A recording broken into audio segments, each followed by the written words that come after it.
श्रीदेव्यथर्वशीर्षम् ॐ सर्वे वै देवा देवीमुपतस्थुः काशी त्वं महादेवीति सा ब्रवीत् अहं ब्रह्मस्वरूपिणी मत्तः प्रकृतिपुरुषात्मकं जगत् शून्यं च शून्यं च अहमानन्दानानन्दौ अहं विज्ञानाविज्ञाने अहं ब्रह्मा ब्रह्मणि वेदितव्ये अहं पञ्चभूतान्यपञ्चभूतानि अहमखिलं जगत् वेदोऽहमवेदोऽहं विद्याहमविद्याहम् अजाहमनजाहम् अधश्चोर्ध्वं च तिर्यक्चाहम् अहं रुद्रेभिर्वसुभिश्चरामि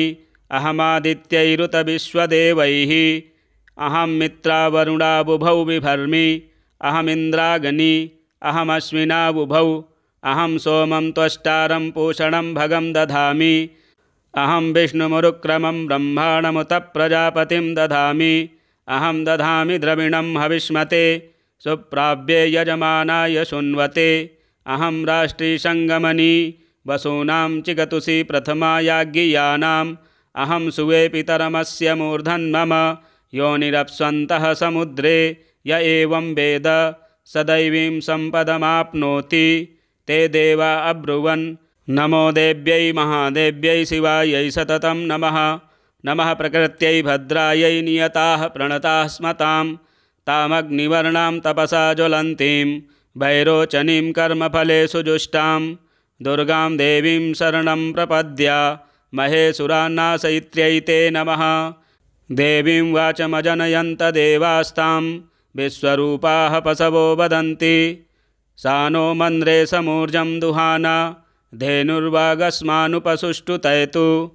कालरात्रिं ब्रह्मस्तुतां वैष्णवीं स्कन्दमातरं सरस्वतीमदितिं दक्षदुहितरं नमामः पावनां शिवां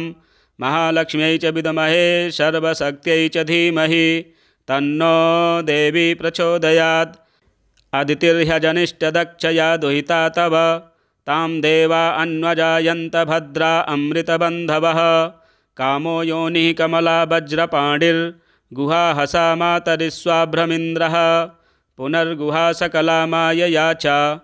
पूरुच्यैषा विश्वमातादिविद्योम् एषात्मशक्तिः एषा विश्वमोहनी पाशाङ्कुशधनुर्बाणधरा एषा श्रीमहाविद्या य एवं वेदसा शोकं तरति नमस्ते अस्तु भगवति मातरस्मान् पाहि सर्वतः शैषाष्टौ वसवः शैषैकादशरुद्राः शैषा द्वादशादित्याः शैषा विश्वे देवाः सोमपा असोमपाश्च शैषा यातु धाना असुरा रक्षांसि पिशाचा यक्षाः सिद्धाः शैषा सत्त्वरजस्तमांसि शैषा ब्रह्मविष्णुरुद्ररूपिणी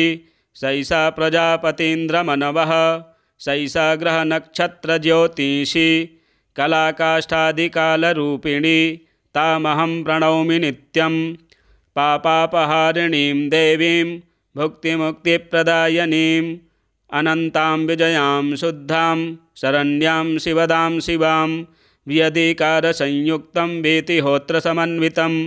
अर्धेन्दुलसितं देव्या बीजं सर्वार्थसाधकम् एवमेकाक्षरं ब्रह्म यतयः शुद्धचेतसः ध्यायन्ति परमानन्दमया ज्ञानाम्बुराशयः वाङ्माया ब्रह्मसुस्तस्मात् षष्ठं वक्त्रसमन्वितं सूर्यो वामश्रोत्रबिन्दुसंयुक्तष्टात्तृतीयकः नारायणेन सम्मिश्रो वायुश्चाधरयुक्ततः विच्चेन वार्णकोर्णः स्यान्महदानन्ददायकः हृत्पुण्डरीकमध्यस्थां प्रातः सूर्यसमप्रभां पाशाङ्कुशधरां सौम्यां वरदाभयहस्तकां त्रिनेत्रां रक्तवसनां भक्तकामदुघां भजे नमामि त्वां महादेवीं महाभयविनाशिनीं महादुर्गप्रशमनीं महाकारुण्यरूपिणीं यस्याः स्वरूपं ब्रह्मादयो न जानन्ति तस्मादुच्यते अज्ञेया यस्या अन्तो न लभ्यते तस्मादुच्यते अनन्ता यस्या लक्ष्यं नोपलक्ष्यते तस्मादुच्यते अलक्ष्या यस्या जननं लोपलभ्यते तस्मादुच्यते अजा एकैव सर्वत्र वर्तते तस्मादुच्यते एका एकैव विश्वरूपिणी तस्मादुच्यते नैका अत एवोच्यते अज्ञेयानन्तालक्ष्याजैका नैकेति मंत्राणां मातृका देवी शब्दानां ज्ञानरूपिणी ज्ञानानां चिन्मयातीता शून्यानां शून्यसाक्षिणी यस्याः परतरं नास्ति सैषा दुर्गा प्रकीर्तिता तां दुर्गां दुर्गमां देवीं दुराचारविघातिनीं नमामि भवभीतोऽहं संसारार्णवतारिणीम् इदम् अथर्वशीर्षं योधीते स पञ्चाथर्वशीर्षजपफलमाप्नोति इदमथर्वशीर्षमज्ञात्वा योर्चां स्थापयति शतलक्षं प्रजप्त्वापि सोर्चासिद्धिं न विन्दति शतमष्टोत्तरं चास्य पुरश्चर्याविधिः स्मृतः दशवारं पठेद्यस्तु सद्यः पापैः प्रमुच्यते महादुर्गाणि तरति महादेव्याः प्रसादतः सायमधीयानो दिवसकृतं पापमनाशयति प्रातर्धीयानो रात्रिकृतं पापमनाशयति सायं प्रातः प्रयुञ्जानो अपापो भवति निशीथे तुरीयसन्ध्यायां जप्त्वा वाक्सिद्धिर्भवति नूतनायां प्रतिमायां जप्त्वा देवतासान्निध्यं भवति प्राणप्रतिष्ठायां जप्त्वा प्राणानां प्रतिष्ठा भवति भौमाश्विन्यां महादेवी सन्निधौ जप्त्वा महामृत्युं तरति स महामृत्युं तरति य एवं वेद इत्युपनिषत्। ॐ सर्वे वै देवा देवीमुपतस्थुः काशी त्वं महादेवीति साब्रवीत् अहं ब्रह्मस्वरूपिणी मत्तः प्रकृतिपुरुषात्मकं जगत् शून्यं च शून्यं च अहमानन्दानानन्दौ अहं विज्ञानाविज्ञाने अहं ब्रह्मा ब्रह्मणि वेदितव्ये अहं पञ्चभूतान्यपञ्चभूतानि अहमखिलं जगत् वेदोऽहमवेदोऽहं विद्याहमविद्याहम् अजाहमनजाहम् अधश्चोर्ध्वं च तिर्यक्चाहम् अहं रुद्रेभिर्वसुभिश्चरामि अहमादित्यैरुतविश्वदेवैः अहं मित्रावरुणाबुभौ बिभर्मि अहमिन्द्राग्नि अहमश्विनाबुभौ अहं सोमं त्वष्टारं पूषणं भगं दधामि अहं विष्णुमुरुक्रमं ब्रह्माणमुत प्रजापतिं दधामि अहं दधामि द्रविणं हविष्मते सुप्राव्ये यजमानाय शृण्वते अहं राष्ट्रीसङ्गमनी वसूनां चिगतुषी प्रथमायाज्ञियानाम् अहं सुवे पितरमस्य मूर्धन्मम योनिरप्स्वन्तः समुद्रे य एवं वेद सदैवीं सम्पदमाप्नोति ते देवा अब्रुवन् नमो देव्यै महादेव्यै शिवायै सततं नमः नमः प्रकृत्यै भद्रायै नियताः प्रणताः स्मतां तामग्निवर्णां तपसा ज्वलन्तीं भैरोचनीं कर्मफलेषु जुष्टां दुर्गां देवीं शरणं प्रपद्य महेशुरान्नाशयित्र्यै ते नमः देवीं वाचमजनयन्त देवास्तां विश्वरूपाः पशवो वदन्ति सा नो मन्द्रे समूर्जं दुहाना धेनुर्वागस्मानुपसुष्टुतयतु कालरात्रिं ब्रह्मस्तुतां वैष्णवीं स्कन्दमातरं सरस्वतीमदितिं दक्षदुहितरं नमामः पावनां शिवां महालक्ष्म्यै च विद्महे सर्वशक्त्यै च धीमहि तन्नो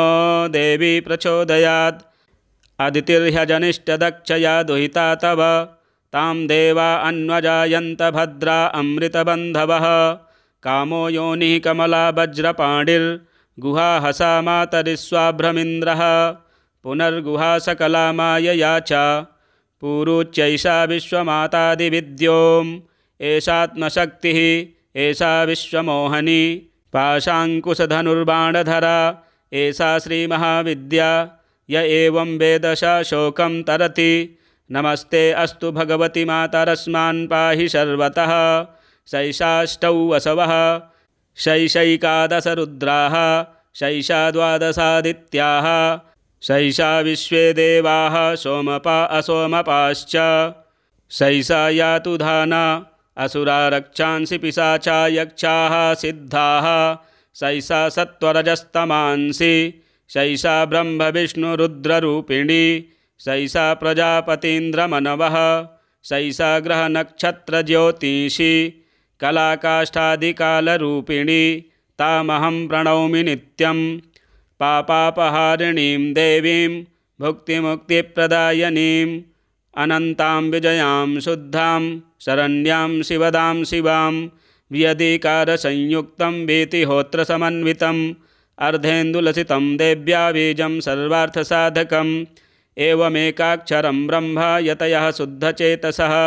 ध्यायन्ति परमानन्दमया ज्ञानाम्बुराशयः वाङ्माया ब्रह्मसुस्तस्मात् षष्ठं वक्त्रसमन्वितं सूर्यो वामश्रोत्रबिन्दुसंयुक्तष्टात्तृतीयकः नारायणेन सम्मिश्रो वायुश्चाधरयुक्ततः विच्चेन वार्णकोर्णः स्यान्महदानन्ददायकः हृत्पुण्डरीकमध्यस्थां प्रातः सूर्यसमप्रभां पाशाङ्कुशधरां सौम्यां वरदाभयहस्तकां त्रिनेत्रां रक्तवसनां भक्तकामदुघां भजे नमामि त्वां महादेवीं महाभयविनाशिनीं महादुर्गप्रशमनीं महाकारुण्यरूपिणीं यस्याः स्वरूपं ब्रह्मादयो न जानन्ति तस्मादुच्यते अज्ञेया यस्या अन्तो न लभ्यते तस्मादुच्यते अनन्ता यस्या लक्ष्यं नोपलक्ष्यते तस्मादुच्यते अलक्ष्या यस्या जननं लोपलभ्यते तस्मादुच्यते अजा एकैव सर्वत्र वर्तते तस्मादुच्यते एका एकैव विश्वरूपिणी तस्मादुच्यते नैका अत एवोच्यते अज्ञेयानन्ता लक्ष्याजैका नैकेति मन्त्राणां मातृका देवी शब्दानां ज्ञानरूपिणी ज्ञानानां चिन्मयातीता शून्यानां शून्यसाक्षिणी यस्याः परतरं नास्ति सैषा दुर्गा प्रकीर्तिता तां दुर्गां दुर्गमां देवीं दुराचारविघातिनीं नमामि भवभीतोऽहं संसारार्णवतारिणीम् इदम् अथर्वशीर्षं योधीते स पञ्चाथर्वशीर्षजपफलमाप्नोति इदमथर्वशीर्षमज्ञात्वा योर्चां स्थापयति शतलक्षं प्रजप्त्वापि सोर्चासिद्धिं न विन्दति शतमष्टोत्तरं चास्य पुरश्चर्याविधिः स्मृतः दशवारं पठेद्यस्तु सद्यः पापैः प्रमुच्यते महादुर्गाणि तरति महादेव्याः प्रसादतः सायमधीयानो दिवसकृतं पापमनाशयति प्रातर्धीयानो रात्रिकृतं पापमनाशयति सायं प्रातः प्रयुञ्जानो अपापो भवति निशीथे तुरीयसन्ध्यायां जप्त्वा वाक्सिद्धिर्भवति नूतनायां प्रतिमायां जप्त्वा देवतासान्निध्यं भवति प्राणप्रतिष्ठायां जप्त्वा प्राणानां प्रतिष्ठा भवति भौमाश्विन्यां महादेवी सन्निधौ जप्त्वा महामृत्युं तरति स महामृत्युं तरति य एवं वेद इत्युपनिषत्। ॐ सर्वे वै देवा देवीमुपतस्थुः काशी त्वं महादेवीति सा ब्रवीत् अहं ब्रह्मस्वरूपिणी मत्तः प्रकृतिपुरुषात्मकं जगत् शून्यं च शून्यं च अहमानन्दानानन्दौ अहं विज्ञानाविज्ञाने अहं ब्रह्मा ब्रह्मणि वेदितव्ये अहं पञ्चभूतान्यपञ्चभूतानि अहमखिलं जगत् वेदोऽहमवेदोऽहं विद्याहमविद्याहम् अजाहमनजाहम् अधश्चोर्ध्वं च तिर्यक्चाहम् अहं रुद्रेभिर्वसुभिश्चरामि अहमादित्यैरुतविश्वदेवैः अहं मित्रावरुणाबुभौ बिभर्मि अहमिन्द्राग्नी अहमश्विनाबुभौ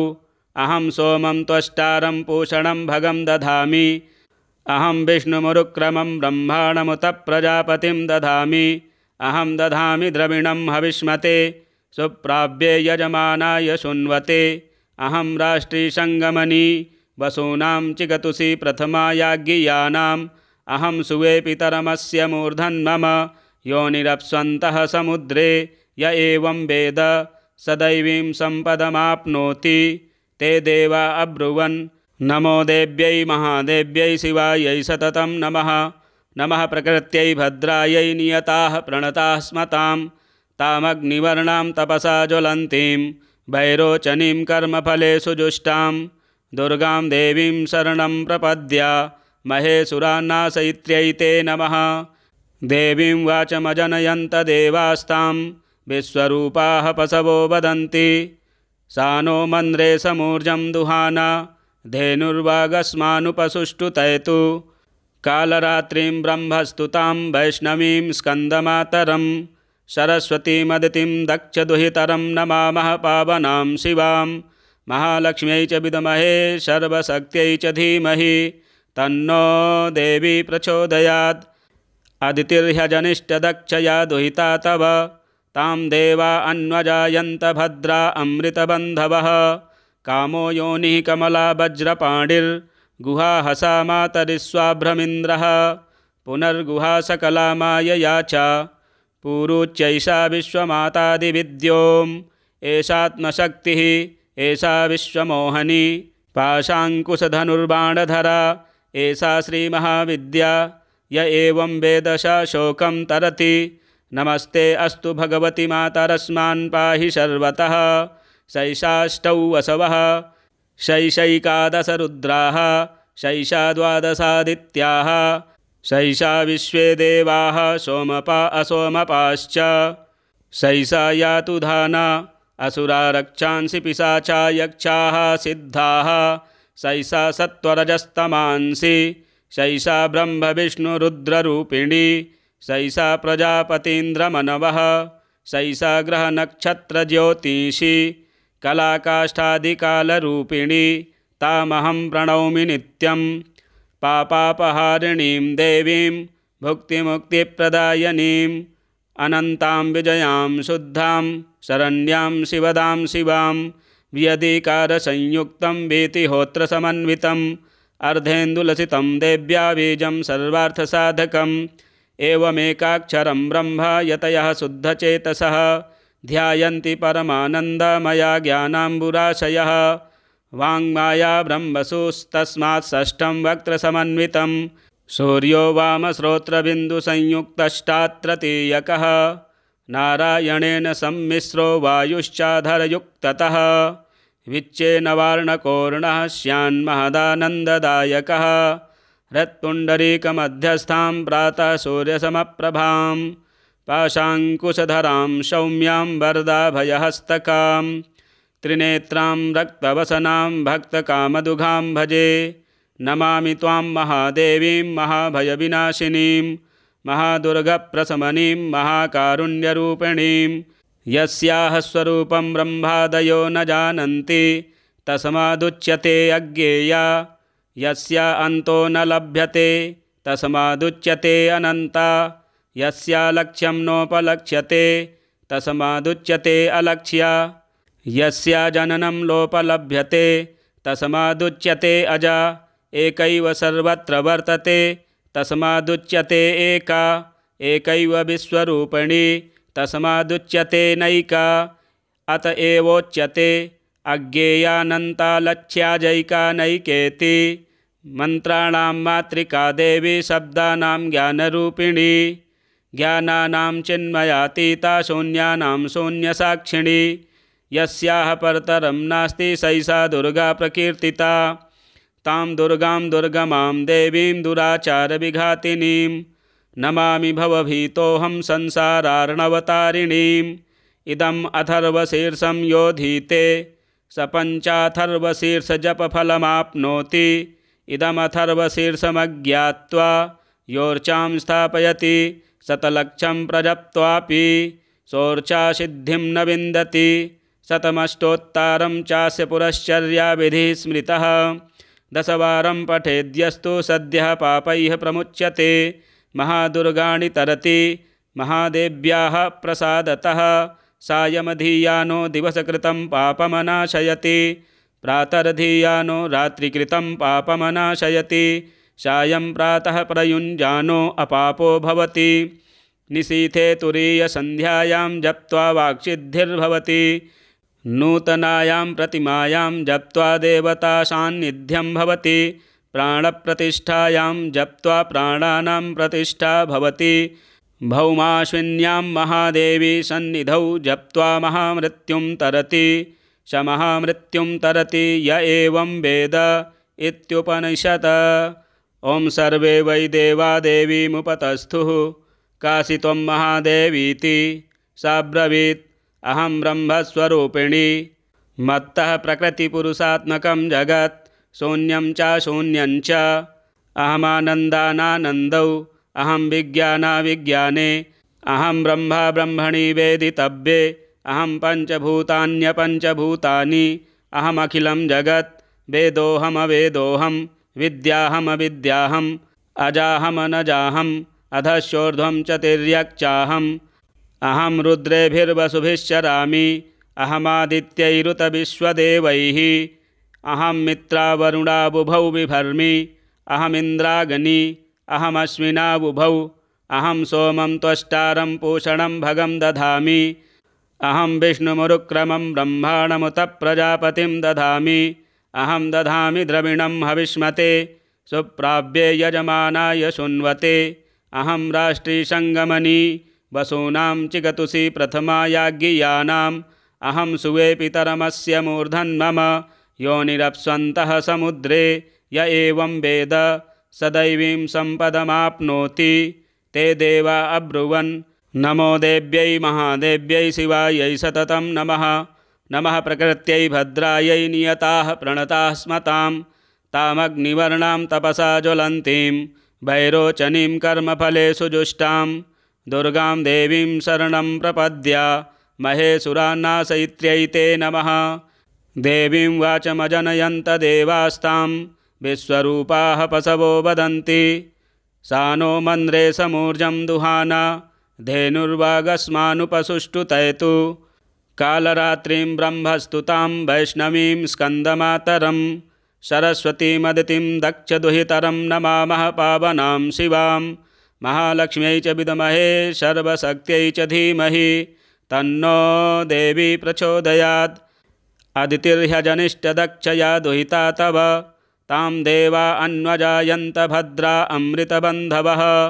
कामो योनिः कमला वज्रपाणिर्गुहा हसा मातरिस्वाभ्रमिन्द्रः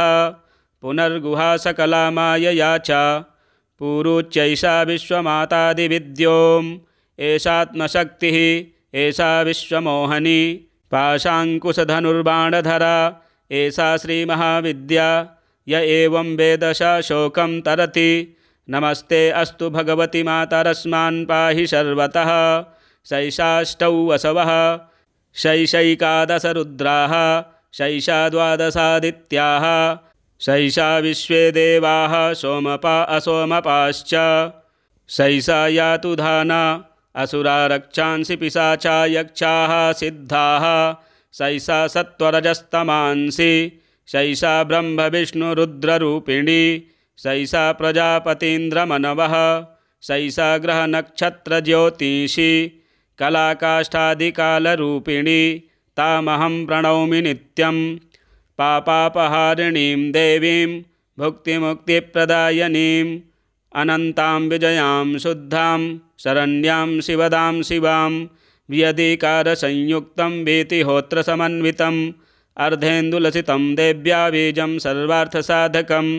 एवमेकाक्षरं ब्रह्म यतयः शुद्धचेतसः ध्यायन्ति परमानन्दमया ज्ञानाम्बुराशयः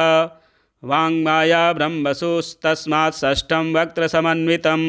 सूर्यो वामश्रोत्रबिन्दुसंयुक्तष्टात्रतीयकः नारायणेन सम्मिश्रो वायुश्चाधरयुक्ततः विच्चेन वार्णकोर्णः स्यान्महदानन्ददायकः हृत्पुण्डरीकमध्यस्थां प्रातः सूर्यसमप्रभां पाशाङ्कुशधरां सौम्यां वरदाभयहस्तकां त्रिनेत्रां रक्तवसनां भक्तकामदुघां भजे नमामि त्वां महादेवीं महाभयविनाशिनीं महादुर्गप्रशमनीं महाकारुण्यरूपिणीं यस्याः स्वरूपं ब्रह्मादयो न जानन्ति तस्मादुच्यते अज्ञेया यस्या अन्तो न लभ्यते तस्मादुच्यते अनन्ता यस्या लक्ष्यं नोपलक्ष्यते तस्मादुच्यते अलक्ष्या यस्या जननं लोपलभ्यते तस्मादुच्यते अजा एकैव सर्वत्र वर्तते तस्मादुच्यते एका एकैव विश्वरूपिणी तस्मादुच्यते नैका अत एवोच्यते अज्ञेयानन्तालक्ष्याजैकानैकेति मन्त्राणां मातृका देवी शब्दानां ज्ञानरूपिणी ज्ञानानां चिन्मयातीता शून्यानां शून्यसाक्षिणी यस्याः परतरं नास्ति सैषा दुर्गा प्रकीर्तिता तां दुर्गां दुर्गमां देवीं दुराचारविघातिनीं नमामि भवभीतोऽहं संसारार्णवतारिणीम्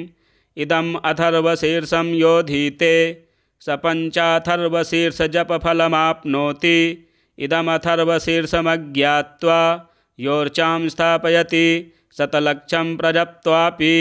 सोर्चासिद्धिं न विन्दति शतमष्टोत्तरं चास्य पुरश्चर्याविधिः स्मृतः दशवारं पठेद्यस्तु सद्यः पापैः प्रमुच्यते महादुर्गाणि तरति महादेव्याः प्रसादतः सायमधीयानो दिवसकृतं पापमनाशयति प्रातर्धीयानो रात्रिकृतं पापमनाशयति सायं प्रातः प्रयुञ्जानो अपापो भवति निशीथे तुरीयसन्ध्यायां जप्त्वा वाक्सिद्धिर्भवति नूतनायां प्रतिमायां जप्त्वा देवतासान्निध्यं भवति प्राणप्रतिष्ठायां जप्त्वा प्राणानां प्रतिष्ठा भवति भौमाश्विन्यां महादेवी सन्निधौ जप्त्वा महामृत्युं तरति स महामृत्युं तरति य एवं वेद इत्युपनिषत्। ॐ सर्वे वै देवा देवीमुपतस्थुः काशी त्वं महादेवीति साब्रवीत् अहं ब्रह्मस्वरूपिणी मत्तः प्रकृतिपुरुषात्मकं जगत् शून्यं च शून्यं च अहमानन्दानानन्दौ अहं विज्ञानाविज्ञाने अहं ब्रह्मा ब्रह्मणि वेदितव्ये अहं पञ्चभूतान्यपञ्चभूतानि अहमखिलं जगत् वेदोऽहमवेदोऽहं विद्याहमविद्याहम् अजाहमनजाहम् अधश्चोर्ध्वं च तिर्यक्चाहम् अहं रुद्रेभिर्वसुभिश्चरामि अहमादित्यैरुतविश्वदेवैः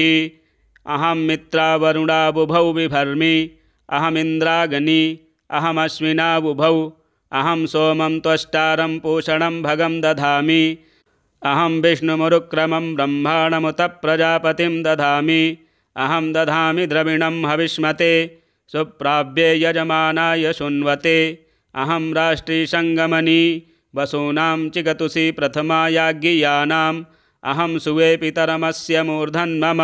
योनिरप्स्वन्तः समुद्रे य एवं वेद स दैवीं सम्पदमाप्नोति ते देवा अब्रुवन् नमो देव्यै महादेव्यै शिवायै सततं नमः नमः प्रकृत्यै भद्रायै नियताः प्रणताः स्मतां तामग्निवर्णां तपसा ज्वलन्तीं वैरोचनीं कर्मफलेषु जुष्टां दुर्गां देवीं शरणं प्रपद्य महेशुरान्नाशयित्र्यै ते नमः देवीं वाचमजनयन्त देवास्तां विश्वरूपाः पशवो वदन्ति सा नो मन्द्रे समूर्जं दुहाना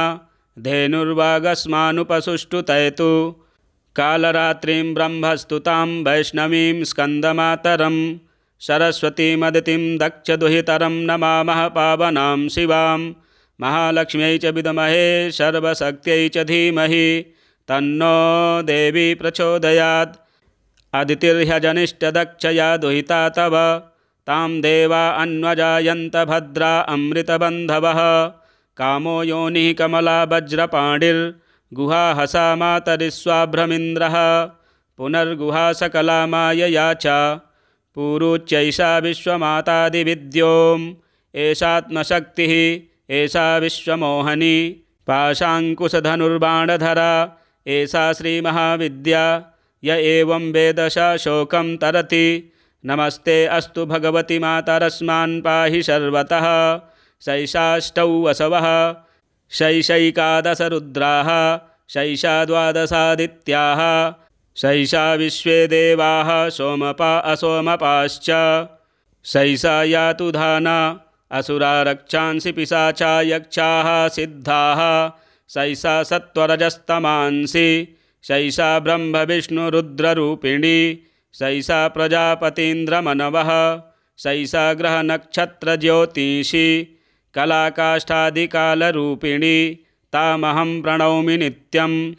पापापहारिणीं देवीं भुक्तिमुक्तिप्रदायिनीम् अनन्तां विजयां शुद्धां शरण्यां शिवदां शिवां व्यधिकारसंयुक्तं वीतिहोत्रसमन्वितम् अर्धेन्दुलसितं देव्या बीजं सर्वार्थसाधकम् एवमेकाक्षरं ब्रह्म यतयः शुद्धचेतसः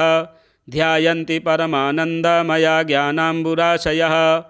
वाङ्माया ब्रह्मसुस्तस्मात् षष्ठं वक्त्रसमन्वितं सूर्यो वामश्रोत्रबिन्दुसंयुक्तष्टात्तृतीयकः नारायणेन सम्मिश्रो वायुश्चाधरयुक्ततः विच्चेन वार्णकोर्णः स्यान्महदानन्ददायकः हृत्पुण्डरीकमध्यस्थां प्रातः सूर्यसमप्रभां पाशाङ्कुशधरां सौम्यां वरदाभयहस्तकां त्रिनेत्रां रक्तवसनां भक्तकामदुघां भजे नमामि त्वां महादेवीं महाभयविनाशिनीं महादुर्गप्रशमनीं महाकारुण्यरूपिणीं यस्याः स्वरूपं ब्रह्मादयो न जानन्ति तस्मादुच्यते अज्ञेया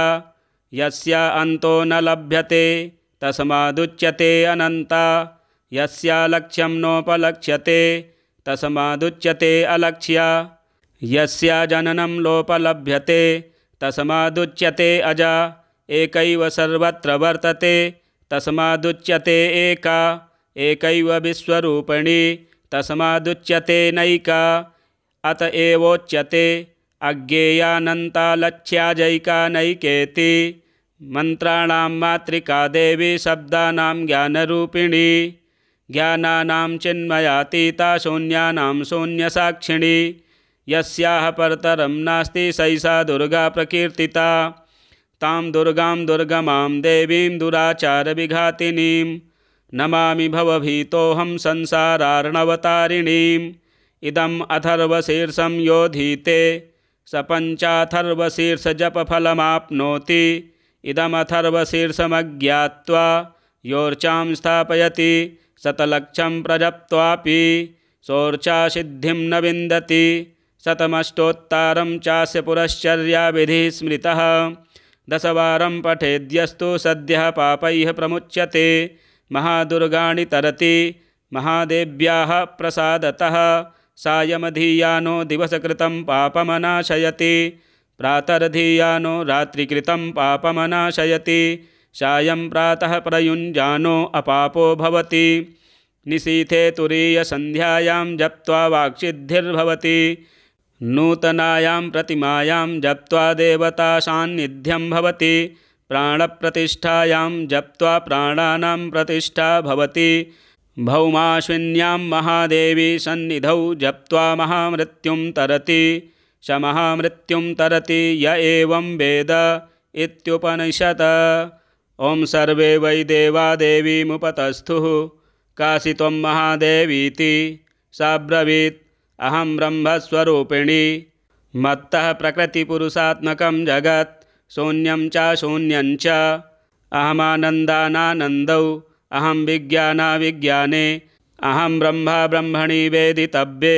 अहं पञ्चभूतान्यपञ्चभूतानि अहमखिलं जगत् वेदोऽहमवेदोऽहं विद्याहमविद्याहम् अजाहमनजाहम् अधश्चोर्ध्वं च तिर्यक्चाहम्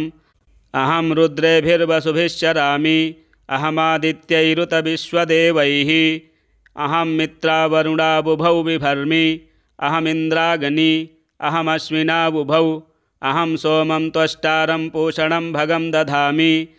अहं विष्णुमुरुक्रमं ब्रह्माणमुत प्रजापतिं दधामि अहं दधामि द्रविणं हविष्मते सुप्राव्ये यजमानाय शृण्वते अहं राष्ट्रीसङ्गमनी वसूनां चिगतुषी प्रथमायाज्ञियानाम् अहं सुवे पितरमस्य मूर्धन्मम योनिरप्स्वन्तः समुद्रे य एवं वेद सदैवीं सम्पदमाप्नोति ते देवा अब्रुवन् नमो देव्यै महादेव्यै शिवायै सततं नमः नमः प्रकृत्यै भद्रायै नियताः प्रणताः स्मतां तामग्निवर्णां तपसा ज्वलन्तीं वैरोचनीं कर्मफलेषु जुष्टां दुर्गां देवीं शरणं प्रपद्या महेशुरान्नाशयित्र्यै ते नमः देवीं वाचमजनयन्त देवास्तां विश्वरूपाः पशवो वदन्ति सा नो मन्द्रे समूर्जं दुहाना धेनुर्वागस्मानुपसुष्टुतयतु कालरात्रिं ब्रह्मस्तुतां वैष्णवीं स्कन्दमातरं सरस्वतीमदितिं दक्षदुहितरं नमामः पावनां शिवां महालक्ष्म्यै च विद्महे सर्वशक्त्यै च धीमहि तन्नो देवी प्रचोदयात्। अदितिर्ह्यजनिष्ठदक्षया दुहिता तव तां देवा अन्वजायन्त भद्रा अमृतबन्धवः कामो योनिः कमला वज्रपाणिर्गुहा हसा मातरिस्वाभ्रमिन्द्रः पुनर्गुहा सकला मायया च पूरुच्यैषा विश्वमातादिविद्योम् एषात्मशक्तिः एषा विश्वमोहनी पाशाङ्कुशधनुर्बाणधरा एषा श्रीमहाविद्या य एवं वेद स शोकं तरति नमस्ते अस्तु भगवति मातरस्मान् पाहि सर्वतः शैषाष्टौ वसवः शैषैकादशरुद्राः शैषा द्वादशादित्याः शैषा विश्वे देवाः सोमपा असोमपाश्च शैषा यातु धाना असुरा रक्षांसि पिशाचा यक्षाः सिद्धाः शैषा सत्त्वरजस्तमांसि शैषा ब्रह्मविष्णुरुद्ररूपिणी शैषा प्रजापतीन्द्रमनवः शैषा ग्रहनक्षत्रज्योतिषी कलाकाष्ठादिकालरूपिणी तामहं प्रणौमि नित्यं पापापहारिणीं देवीं भुक्तिमुक्तिप्रदायिनीम् अनन्तां विजयां शुद्धां शरण्यां शिवदां शिवां व्यधिकारसंयुक्तं वीतिहोत्रसमन्वितम् अर्धेन्दुलसितं देव्या बीजं सर्वार्थसाधकम् एवमेकाक्षरं ब्रह्म यतयः शुद्धचेतसः ध्यायन्ति परमानन्दमया ज्ञानाम्बुराशयः वाङ्माया ब्रह्मसुस्तस्मात् षष्ठं वक्त्रसमन्वितं सूर्यो वामश्रोत्रबिन्दुसंयुक्तष्टात्तृतीयकः नारायणेन सम्मिश्रो वायुश्चाधरयुक्ततः विच्चेन वार्णकोर्णः स्यान्महदानन्ददायकः हृत्पुण्डरीकमध्यस्थां प्रातः सूर्यसमप्रभां पाशाङ्कुशधरां सौम्यां वरदाभयहस्तकां त्रिनेत्रां रक्तवसनां भक्तकामदुघां भजे नमामि त्वां महादेवीं महाभयविनाशिनीं महादुर्गप्रशमनीं महाकारुण्यरूपिणीं यस्याः स्वरूपं ब्रह्मादयो न जानन्ति तस्मादुच्यते अज्ञेया यस्या अन्तो न लभ्यते तस्मादुच्यते अनन्ता यस्या लक्ष्यं नोपलक्ष्यते तस्मादुच्यते अलक्ष्या यस्या जननं लोपलभ्यते तस्मादुच्यते अजा एकैव सर्वत्र वर्तते तस्मादुच्यते एका एकैव विश्वरूपिणी तस्मादुच्यते नैका अत एवोच्यते अज्ञेयानन्ता लक्ष्याजैका नैकेति मन्त्राणां मातृका देवी शब्दानां ज्ञानरूपिणी ज्ञानानां चिन्मयातीता शून्यानां शून्यसाक्षिणी यस्याः परतरं नास्ति सैषा दुर्गा प्रकीर्तिता तां दुर्गां दुर्गमां देवीं दुराचारविघातिनीं नमामि भवभीतोऽहं संसारार्णवतारिणीम् इदम् अथर्वशीर्षं योधीते स पञ्चाथर्वशीर्षजपफलमाप्नोति इदमथर्वशीर्षमज्ञात्वा योर्चां स्थापयति शतलक्षं प्रजप्त्वापि सोर्चासिद्धिं न विन्दति शतमष्टोत्तरं चास्य पुरश्चर्याविधिः स्मृतः दशवारं पठेद्यस्तु सद्यः पापैः प्रमुच्यते महादुर्गाणि तरति महादेव्याः प्रसादतः सायमधीयानो दिवसकृतं पापमनाशयति प्रातर्धीयानो रात्रिकृतं पापमनाशयति सायं प्रातः प्रयुञ्जानो अपापो भवति निशीथे तुरीयसन्ध्यायां जप्त्वा वाक्सिद्धिर्भवति नूतनायां प्रतिमायां जप्त्वा देवतासान्निध्यं भवति प्राणप्रतिष्ठायां जप्त्वा प्राणानां प्रतिष्ठा भवति भौमाश्विन्यां महादेवी सन्निधौ जप्त्वा महामृत्युं तरति स महामृत्युं तरति य एवं वेद इत्युपनिषत्। ॐ सर्वे वै देवा देवीमुपतस्थुः काशी त्वं महादेवीति सा ब्रवीत् अहं ब्रह्मस्वरूपिणी मत्तः प्रकृतिपुरुषात्मकं जगत् शून्यं च शून्यं च अहमानन्दानानन्दौ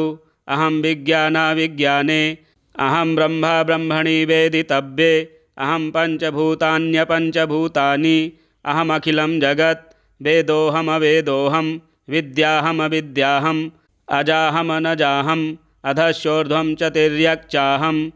अहं रुद्रेभिर्वसुभिश्चरामि अहमादित्यैरुतविश्वदेवैः अहं मित्रावरुणाबुभौ बिभर्मि अहमिन्द्राग्नी अहमश्विनाबुभौ अहं सोमं त्वष्टारं पूषणं भगं दधामि अहं विष्णुमुरुक्रमं ब्रह्माणमुत प्रजापतिं दधामि अहं दधामि द्रविणं हविष्मते सुप्राव्ये यजमानाय शृण्वते अहं राष्ट्रीसङ्गमनी वसूनां चिगतुषी प्रथमायाज्ञियानाम् अहं सुवे पितरमस्य मूर्धन्मम योनिरप्स्वन्तः समुद्रे य एवं वेद स दैवीं सम्पदमाप्नोति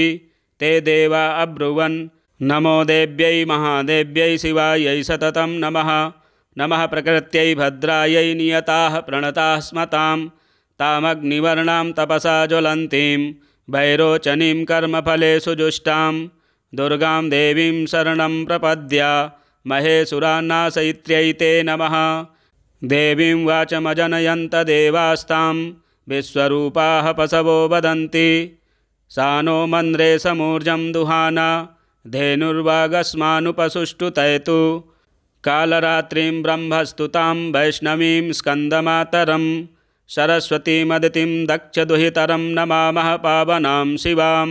महालक्ष्म्यै च विद्महे सर्वशक्त्यै च धीमहि तन्नो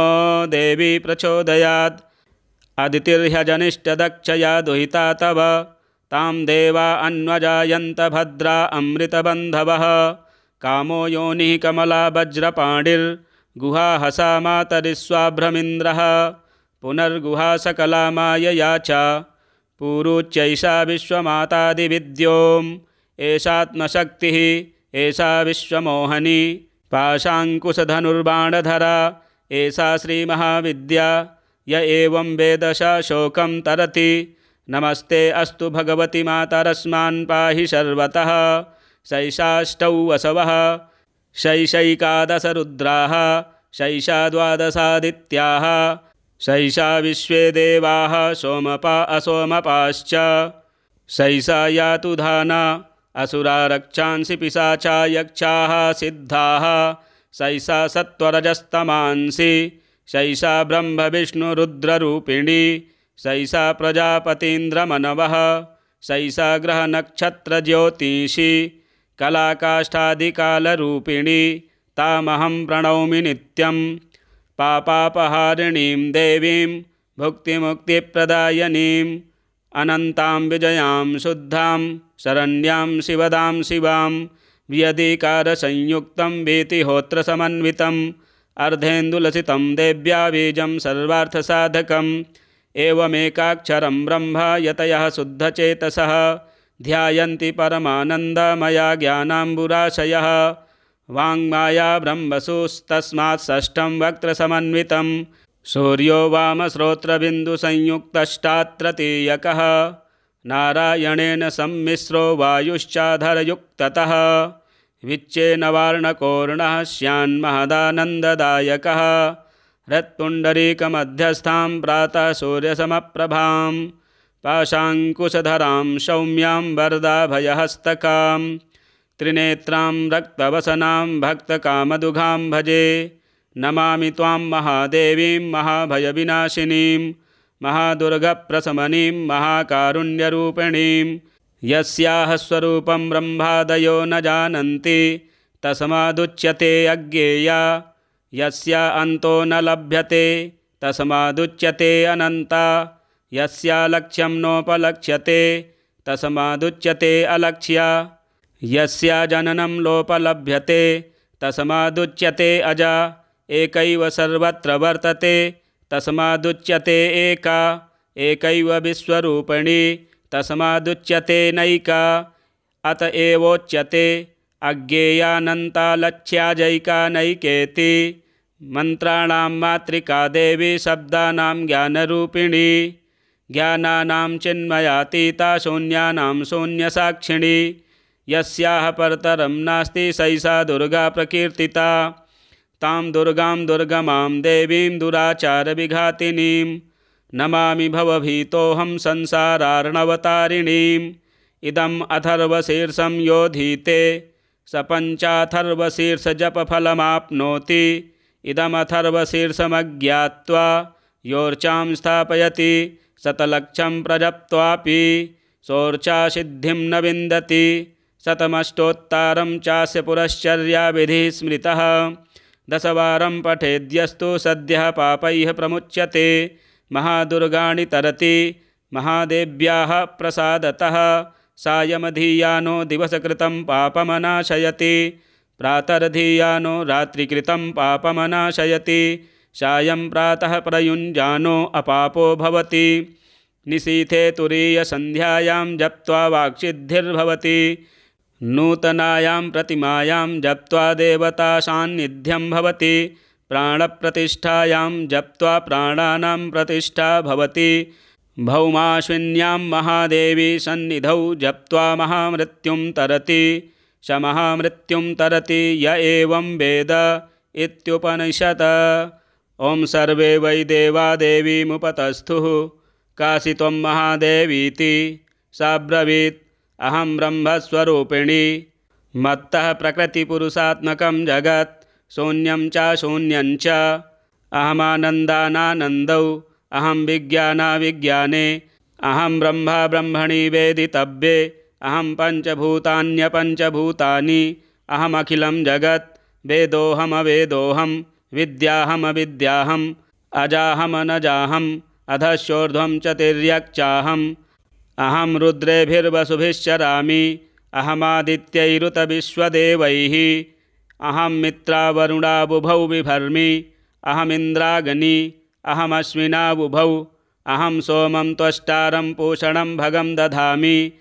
अहं विष्णुमुरुक्रमं ब्रह्माणमुत प्रजापतिं दधामि अहं दधामि द्रविणं हविष्मते सुप्राव्ये यजमानाय शृण्वते अहं राष्ट्रीसङ्गमनी वसूनां चिगतुषी प्रथमायाज्ञियानाम् अहं सुवे पितरमस्य मूर्धन्मम योनिरप्स्वन्तः समुद्रे य एवं वेद सदैवीं सम्पदमाप्नोति ते देवा अब्रुवन् नमो देव्यै महादेव्यै शिवायै सततं नमः नमः प्रकृत्यै भद्रायै नियताः प्रणताः स्मतां तामग्निवर्णां तपसा ज्वलन्तीं वैरोचनीं कर्मफलेषु जुष्टां दुर्गां देवीं शरणं प्रपद्य महेशुरान्नाशयित्र्यै ते नमः देवीं वाचमजनयन्त देवास्तां विश्वरूपाः पशवो वदन्ति सा नो मन्द्रे समूर्जं दुहाना धेनुर्वागस्मानुपसुष्टुतयतु कालरात्रिं ब्रह्मस्तुतां वैष्णवीं स्कन्दमातरं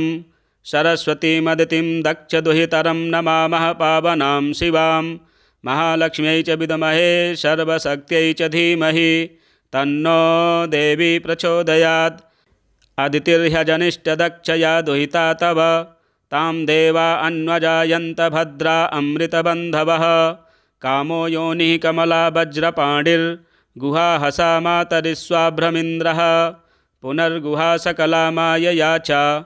पूरुच्यैषा विश्वमातादिविद्योम् एषात्मशक्तिः एषा विश्वमोहनी पाशाङ्कुशधनुर्बाणधरा एषा श्रीमहाविद्या य एवं वेदशा शोकं तरति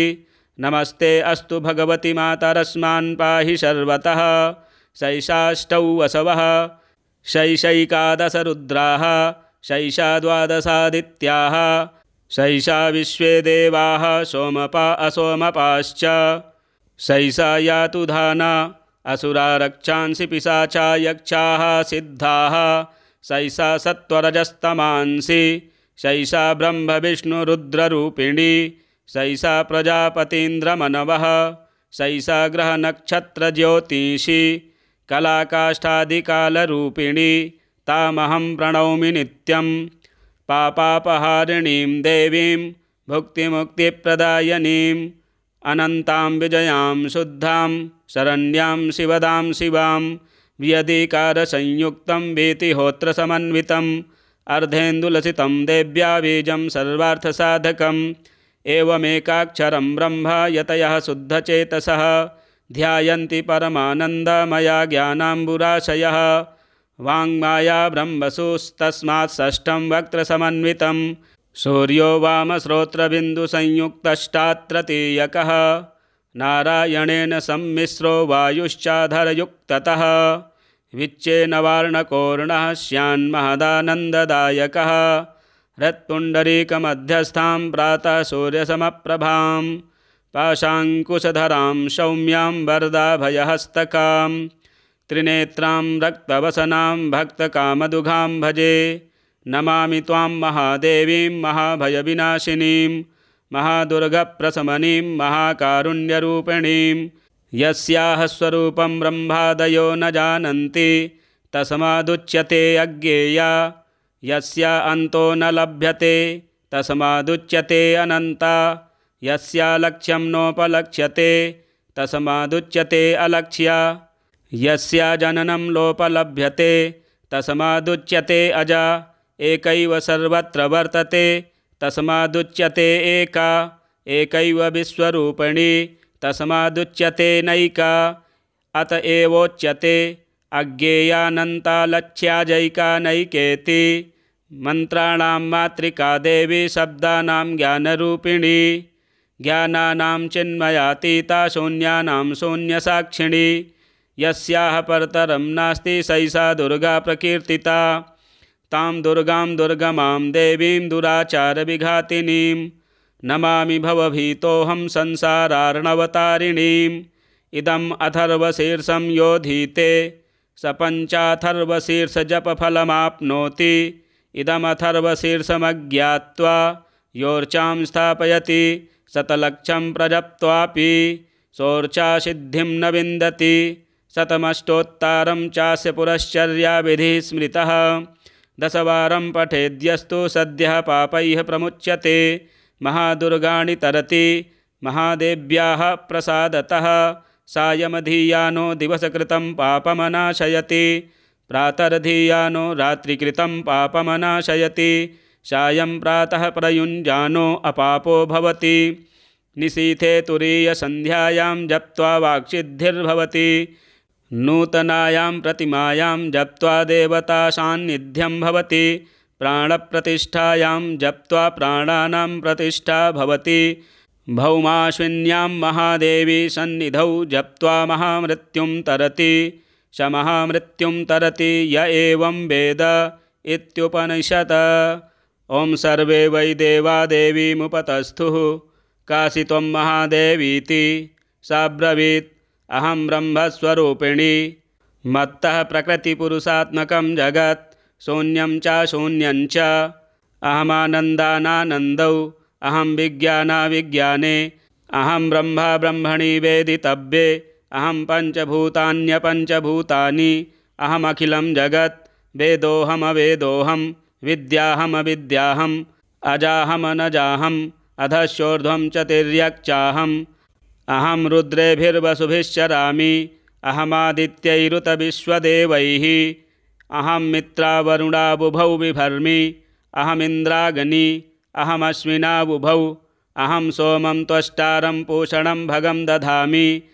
अहं विष्णुमुरुक्रमं ब्रह्माणमुत प्रजापतिं दधामि अहं दधामि द्रविणं हविष्मते सुप्राव्ये यजमानाय शृण्वते अहं राष्ट्रीसङ्गमनी वसूनां चिगतुषी प्रथमायाज्ञियानाम् अहं सुवे पितरमस्य मूर्धन्मम योनिरप्स्वन्तः समुद्रे य एवं वेद सदैवीं सम्पदमाप्नोति ते देवा अब्रुवन् नमो देव्यै महादेव्यै शिवायै सततं नमः नमः प्रकृत्यै भद्रायै नियताः प्रणताः स्मतां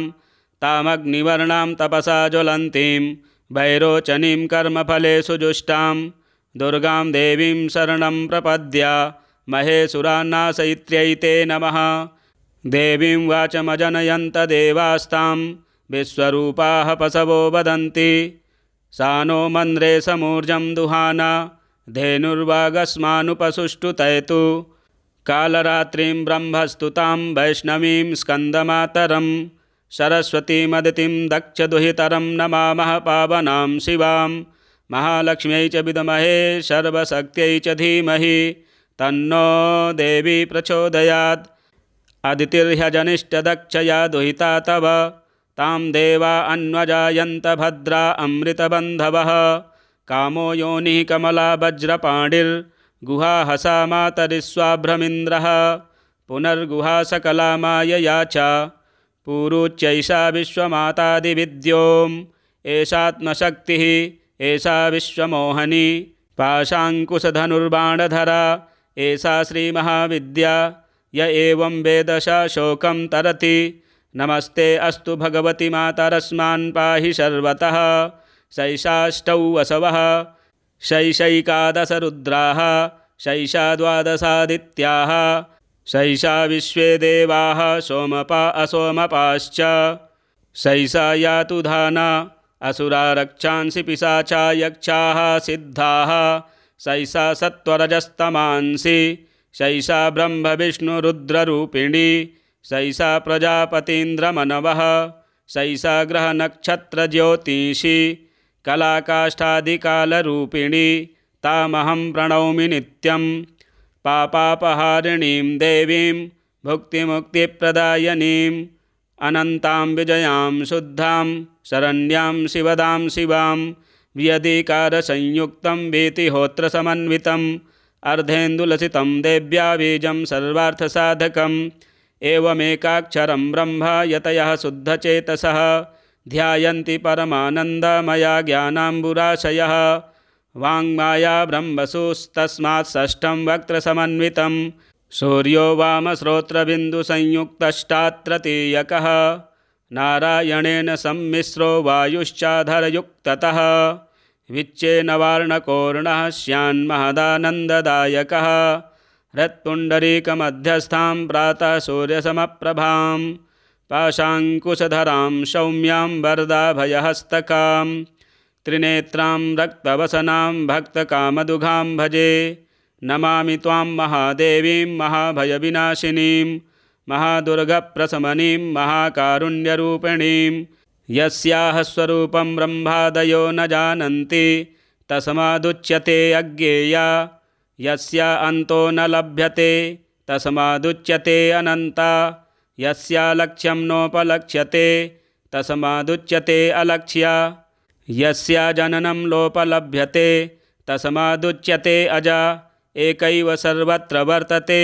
तस्मादुच्यते एका एकैव विश्वरूपिणी तस्मादुच्यते नैका अत एवोच्यते अज्ञेयानन्ता लक्ष्याजैका नैकेति मन्त्राणां मातृका देवी शब्दानां ज्ञानरूपिणी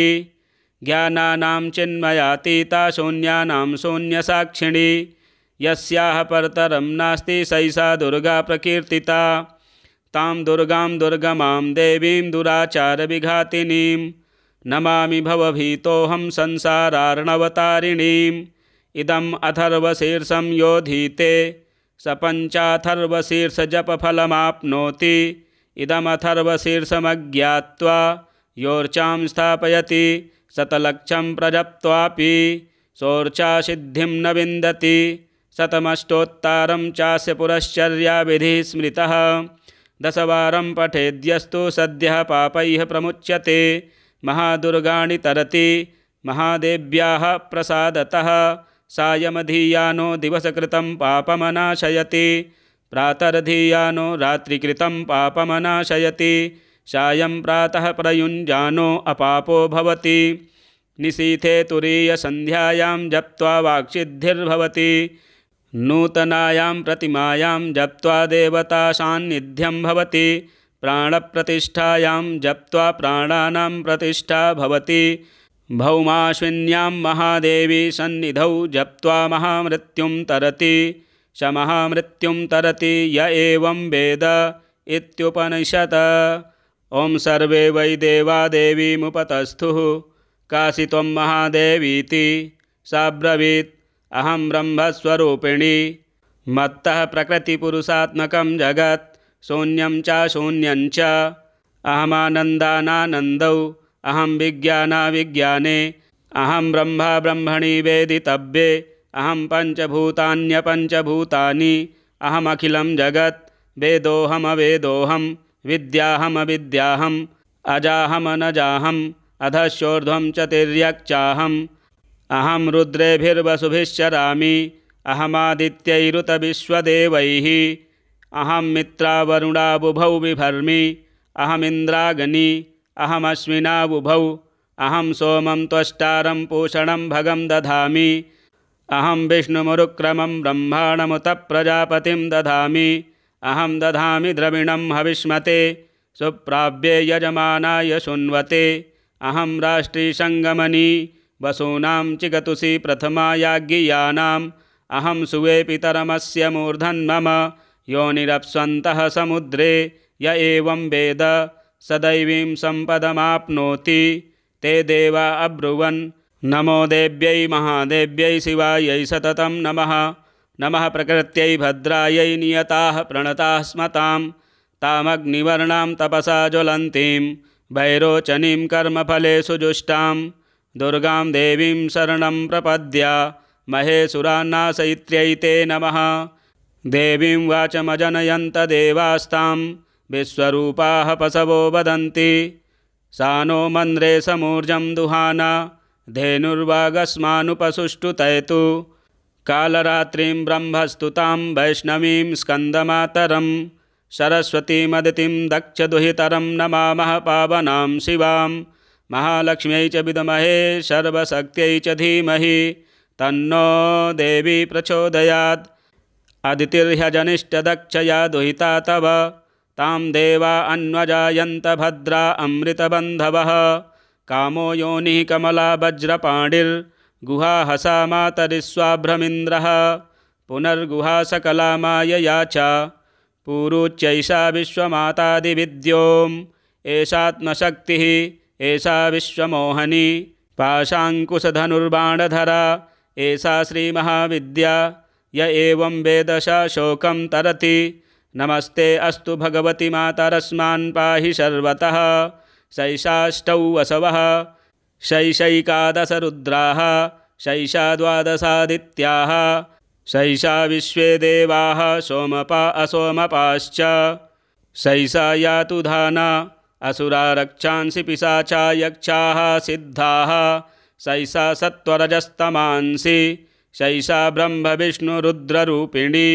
शैषा प्रजापतीन्द्रमनवः शैषा ग्रहनक्षत्रज्योतिषी कलाकाष्ठादिकालरूपिणी तामहं प्रणौमि नित्यं पापापहारिणीं देवीं भुक्तिमुक्तिप्रदायिनीम्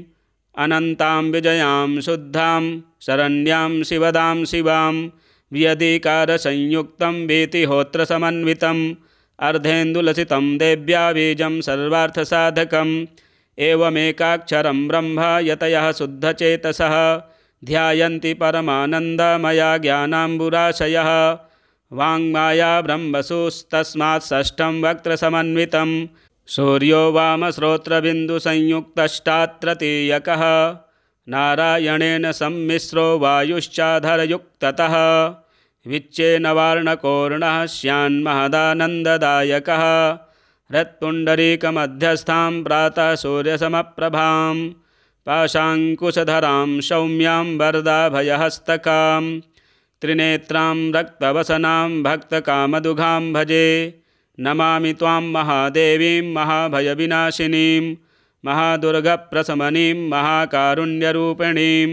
यस्याः स्वरूपं ब्रह्मादयो न जानन्ति तस्मादुच्यते अज्ञेया यस्या अन्तो न लभ्यते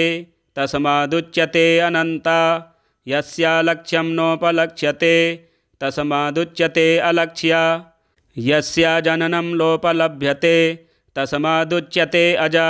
एकैव सर्वत्र वर्तते तस्मादुच्यते एका एकैव विश्वरूपिणी तस्मादुच्यते नैका अत एवोच्यते अज्ञेयानन्तालक्ष्याजैका नैकेति मन्त्राणां मातृका देवी शब्दानां ज्ञानरूपिणी ज्ञानानां चिन्मयातीता शून्यानां शून्यसाक्षिणी यस्याः परतरं नास्ति सैषा दुर्गा प्रकीर्तिता तां दुर्गां दुर्गमां देवीं दुराचारविघातिनीं नमामि भवभीतोऽहं संसारार्णवतारिणीम् इदम् अथर्वशीर्षं योधीते स पञ्चाथर्वशीर्षजपफलमाप्नोति इदमथर्वशीर्षमज्ञात्वा योर्चां स्थापयति शतलक्षं प्रजप्त्वापि सोर्चासिद्धिं न विन्दति शतमष्टोत्तरं चास्य पुरश्चर्याविधिः स्मृतः दशवारं पठेद्यस्तु सद्यः पापैः प्रमुच्यते महादुर्गाणि तरति महादेव्याः प्रसादतः सायमधीयानो दिवसकृतं पापमनाशयति प्रातर्धीयानो रात्रिकृतं पापमनाशयति सायं प्रातः प्रयुञ्जानो अपापो भवति निशीथे तुरीयसन्ध्यायां जप्त्वा वाक्सिद्धिर्भवति नूतनायां प्रतिमायां जप्त्वा देवतासान्निध्यं भवति प्राणप्रतिष्ठायां जप्त्वा प्राणानां प्रतिष्ठा भवति भौमाश्विन्यां महादेवी सन्निधौ जप्त्वा महामृत्युं तरति स महामृत्युं तरति य एवं वेद इत्युपनिषत्। ॐ सर्वे वै देवा देवीमुपतस्थुः काशी त्वं महादेवीति सा ब्रवीत् अहं ब्रह्मस्वरूपिणी मत्तः प्रकृतिपुरुषात्मकं जगत् शून्यं च शून्यं च अहमानन्दानानन्दौ अहं विज्ञानाविज्ञाने अहं ब्रह्मा ब्रह्मणि वेदितव्ये अहं पञ्चभूतान्यपञ्चभूतानि अहमखिलं जगत् वेदोऽहमवेदोऽहं विद्याहमविद्याहम् अजाहमनजाहम् अधश्चोर्ध्वं च तिर्यक्चाहम् अहं रुद्रेभिर्वसुभिश्चरामि अहमादित्यैरुतविश्वदेवैः अहं मित्रावरुणाबुभौ बिभर्मि अहमिन्द्राग्नी अहमश्विनाबुभौ अहं सोमं त्वष्टारं पूषणं भगं दधामि अहं विष्णुमुरुक्रमं ब्रह्माणमुत प्रजापतिं दधामि अहं दधामि द्रविणं हविष्मते सुप्राव्ये यजमानाय शृण्वते अहं राष्ट्रीसङ्गमनी वसूनां चिगतुषी प्रथमायाज्ञियानाम् अहं सुवे पितरमस्य मूर्धन्मम योनिरप्स्वन्तः समुद्रे य एवं वेद स दैवीं सम्पदमाप्नोति ते देवा अब्रुवन् नमो देव्यै महादेव्यै शिवायै सततं नमः नमः प्रकृत्यै भद्रायै नियताः प्रणताः स्मतां तामग्निवर्णां तपसा ज्वलन्तीं वैरोचनीं कर्मफलेषु जुष्टां दुर्गां देवीं शरणं प्रपद्या महेशुरान्नाशयित्र्यै ते नमः देवीं वाचमजनयन्त देवास्तां विश्वरूपाः पशवो वदन्ति सा नो मन्द्रे समूर्जं दुहाना धेनुर्वागस्मानुपसुष्टुतयतु कालरात्रिं ब्रह्मस्तुतां वैष्णवीं स्कन्दमातरं सरस्वतीमदितिं दक्षदुहितरं नमामः पावनां शिवां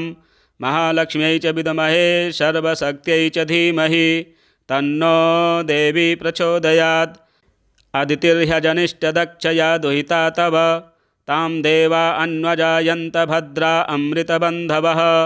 कामो योनिः कमला वज्रपाणिर्गुहा हसा मातरिस्वाभ्रमिन्द्रः पुनर्गुहा सकला मायया च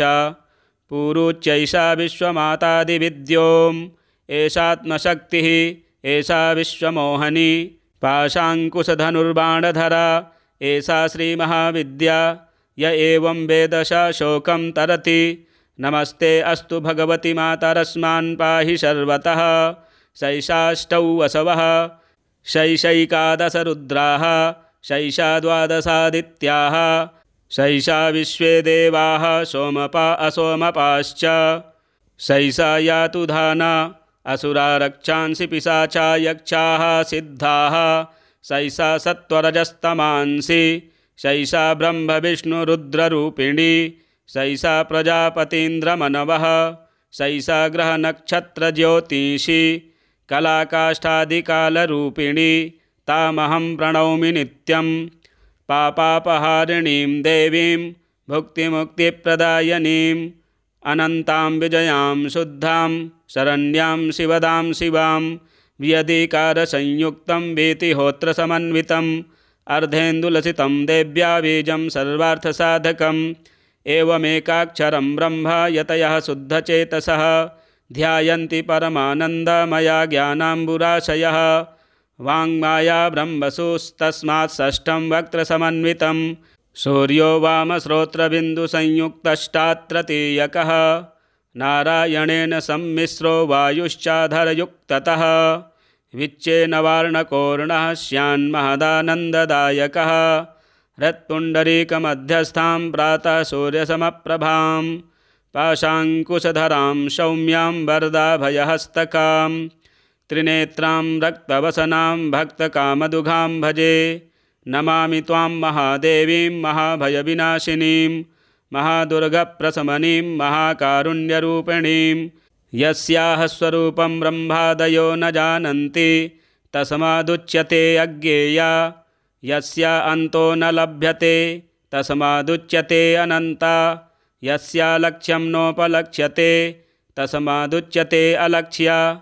यस्या जननं लोपलभ्यते तस्मादुच्यते अजा एकैव सर्वत्र वर्तते तस्मादुच्यते एका एकैव विश्वरूपिणी तस्मादुच्यते नैका अत एवोच्यते